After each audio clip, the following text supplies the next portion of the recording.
Hello class 8, in this video I will be doing with you the chapter All's Well That Ends Well part 8. As you know, previously we have also done till part 7 and that you are having in your first unit test examination, and this exam for the upcoming examination, I mean for the next term, not this one, this first unit test you are having till part 7, till how far I have taught you, till page number 6, I mean from the beginning if you count to page number 6.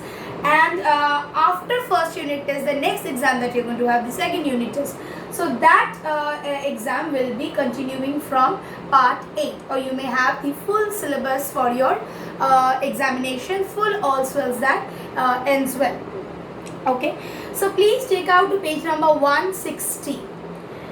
As far as you have done, you know that Bartram did not want to get married to Helena. Okay, but since Helena had asked for this reward from the king, and the king had the king was the absolute monarch, so everybody had to follow whatever he said.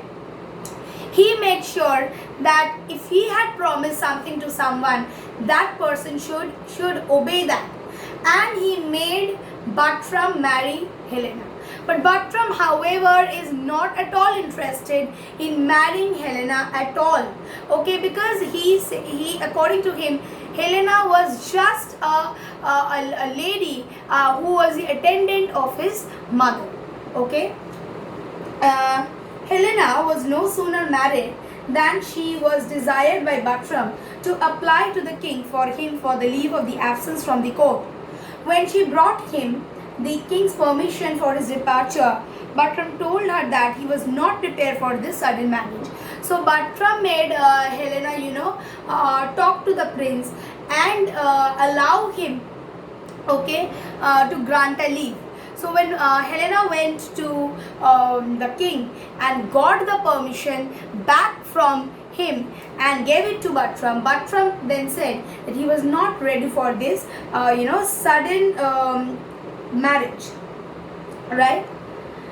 It had much unsettled him, and therefore she must not wonder at the course he should pursue. If Helena wondered not, she grieved when she found it was his intention to leave her.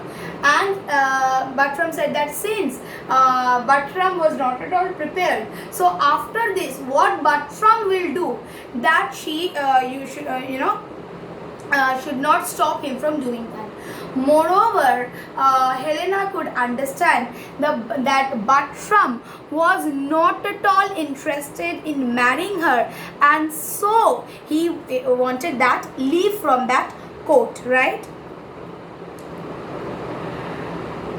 He ordered her to go home to his mother.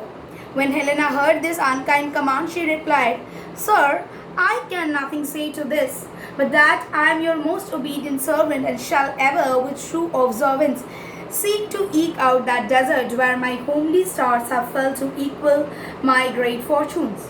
But this humble speech of Helena's did not at all move the haughty Bartram to pity his gentle wife, and he parted from her without even common civility of a kind farewell. So after this, Bartram, he ordered Helena to go back to his mother, to go back to his home, to the countess. And then she said that she is the most obedient servant of Bartram. She is the most obedient servant of Bartram, and whatever he says, she will definitely do. Wherein my homely star speech of Helena's did not at all ever, and all these words of Bartram, of Helena, did not move Bartram at all. Okay, Bartram was not at all moved by all these words of Helena, that I am your obedient servant and anything. Nothing could move Bartram, and he did not pity his wife, and he just left her without proper bidding proper farewell. Back to the countess then Helena returned. She had accomplished the purpose of her journey. She had preserved the life of the king, and she had waited her heart's dear lord, the Count Tressilian. Then she went to the king, to the countess. She had accomplished her deeds. She was able to cure the king and also was able to marry the person or the man of her dream, that is the Count of Rosalia.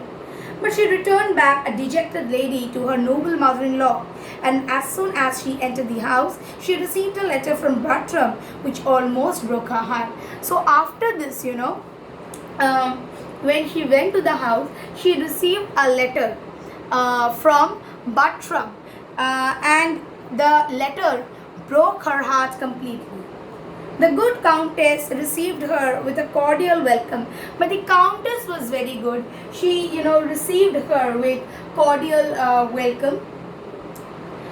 Although she was a dejected lady. Dejected means she was rejected by her husband, and he did not consider her to be his wife. And a lady of high degree. She spoke kind words to confirm her for the unkind neglect of Bartram in sending his wife home on her bridal day alone.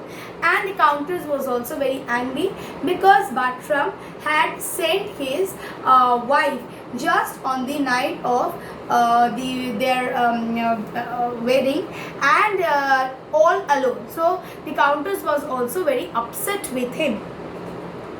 But this gracious reception failed to cheer the sad mind of Helena, and she said, "Madam, my lord is gone, forever gone." But all these things that the countess had told her, this did not at all change the mind of Helena. She said that, my dear lady, my husband, my lord, has gone forever for me. She then read these words, but out of Bartram's letter.